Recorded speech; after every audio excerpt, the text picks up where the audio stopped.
ইয়াজুজ মাজুজ মানুষ নাকি দৈত্য? ইয়াজুজ মাজুজের প্রাচীর কোথায়? ইয়াজুজ মাজুজ তার বংশ পরিচয় কি? আসসালামু আলাইকুম ওয়া রাহমাতুল্লাহি ওয়া বারাকাতুহু। আজকের এই ভিডিওর মধ্যে খুবই গুরুত্বপূর্ণ কিছু তথ্য আপনাদের সাথে শেয়ার করব, যে তথ্যগুলো আপনারা ভূমিকায় শুনেছেন। 1 নম্বর, ইয়াজুজ মাজুজ তারা মানুষ নাকি দৈত্য? আসলে ইয়াজুজ মাজুজ কোনো দৈত্য নয়, এরা মানুষ। তবে সাধারণ মানুষের সাথে এদের সাথে সম্পূর্ণ ভিন্নতা। সাধারণ মানুষের চেহারার সাথে, সাধারণ মানুষের দৈহিক গঠনের সাথে তাদের সাথে সম্পূর্ণ ভিন্নতা। আপনারা জানেন যে নূহ আলাইহিসসালাতু ওয়াস সালামের 4 জন সন্তান ছিলেন, তাদের মধ্যে একজনের নাম হয়েছে ইয়াফেস। এই ইয়াফেস ওনার বংশধরদের থেকেই আপনার এই ইয়াজুজ মাজুজ তারা এসেছেন পৃথিবীতে।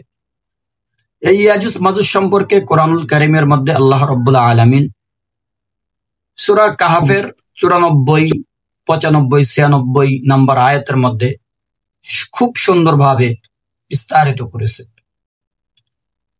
ওই সময়ের বাদশা ছিলেন যুলকারনাইন। উনি একদিন ভ্রমণে বের হলেন। যেতে যেতে যেতে যেতে যেতে যেতে 2 পাহাড়ের মাঝখান দিয়ে তারা অতিক্রম করতেছেন। এই সময় গ্রামের কিছু মানুষ এসে যুলকারনাইনকে বলতেছেন যে এই পাহাড়ের পাশে কিছু মানুষ আছে, দেখতে আমাদের চাইতে ভিন্ন রকম। তারা আমাদের এই এলাকায় এসে আমাদের ফসলাদি নষ্ট করে ফেলে, আমাদেরকে বিভিন্নভাবে কষ্ট দেয়। তখন যুলকারনাইন তাদেরকে বললেন যে তোমরা কিছু লোহার ব্যবস্থা করো। তখন তারা লোহার ব্যবস্থা করলো। এরপরে যুলকারনাইন তাদেরকে বললেন তোমরা সকলে মিলে এর উপরে ফু দিতে থাকো।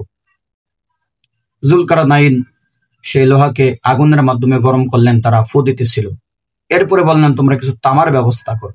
এরপরে তামার ব্যবস্থা করা হলো। এরপর 2 পাহাড়ের মাঝখানে একটা প্রাচীর দাঁড় করিয়ে দিয়েছে।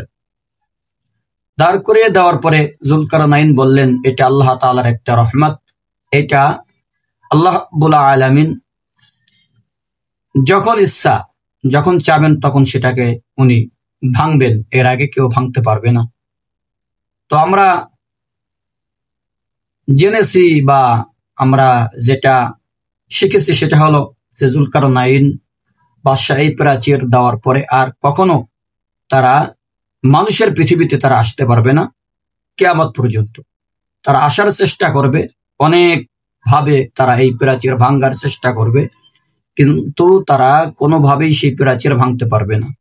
কারণ এটা আল্লাহ তাআলা কিয়ামতের একটি আলামত হিসাবে উল্লেখ করে ফেলেছেন, উল্লেখ করে নিয়েছেন। কিয়ামতের পূর্বক্ষণে আল্লাহ রাব্বুল আলামিন এটাকে ভেঙে দিবেন। ভাঙার পরে এই ইয়াজুজ মাজুজ তারা পৃথিবীতে এসে সাগরের সমস্ত পানি খেয়ে ফেলবেন, ফসলাদি খেয়ে ফেলবেন, মানুষকে কষ্ট দিবেন, ইত্যাদি ইত্যাদি অনেক বিষয় আপনারা শুনেছেন, জেনেছেন। তো ইয়াজুজ মাজুজ এদের সম্পর্কে যে বিষয়টা, যে তারা কোন পাহাড়ে অবস্থিত, কোথায় আছেন তারা, এই প্রসঙ্গে কোরআনের মধ্যে হাদিসের মধ্যে স্পষ্ট কোনো বিষয় উল্লেখ করা হয়নি। তবে মুফাসসিরিনে কেরাম কিছু কথা বলছেন।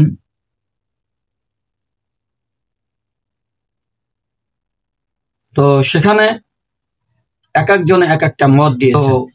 যে মতগুলো তারা দিয়েছেন সেই মতগুলো আমি আপনাদের মাঝে এখন শোনাবো। ইয়াজুজ মাজুজ তারা কোথায় অবস্থিত এবং কোন প্রাচীরের পাশে তারা আছেন? এখন পৃথিবীর কয়েকটি স্থানে রক্ষা প্রাচীর নির্মাণের কথা ইতিহাসে পাওয়া যায়, যেমন চীনের মহাপ্রাচীর, যা চীনের জনৈক রাজা তৈরি করেছেন। এরপর দাগেস্তানে অবস্থিত একটি প্রাচীর রয়েছে।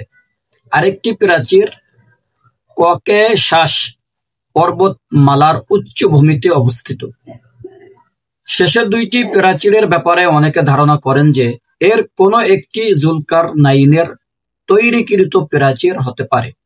তা কাসাসুল কোরআন 2 নম্বর খণ্ড 153 নম্বর পৃষ্ঠার মধ্যে উল্লেখ রয়েছে।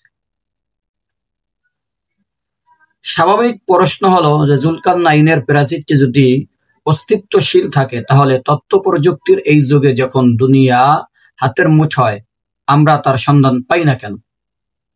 এর উত্তরে ইসলামী স্কলার যারা আছেন তারা বলেন যে কারো খুঁজে না পাওয়া অস্তিত্বে না থাকার প্রমাণ নয়, কেননা এই আধুনিক যুগে এখনো বিভিন্ন পাহাড়ি ভূখণ্ডে বা সামুদ্রিক দ্বীপাঞ্চল থেকে নিত্য নতুন এলাকা ও মানব গোত্রের আবিষ্কার হয়, যার খবর পৃথিবী এতদিন জানতই না।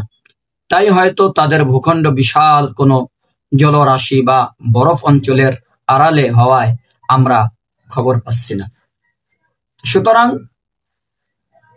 ইয়াজুজ মাজুজ পৃথিবীতে আছে, এটা সত্য, যেহেতু কোরআনের মধ্যে আল্লাহ তাআলা বলেছেন, কোরআনের মধ্যে স্পষ্ট আল্লাহ তাআলা বলেছেন যে ইয়াজুজ মাজুজের কথা।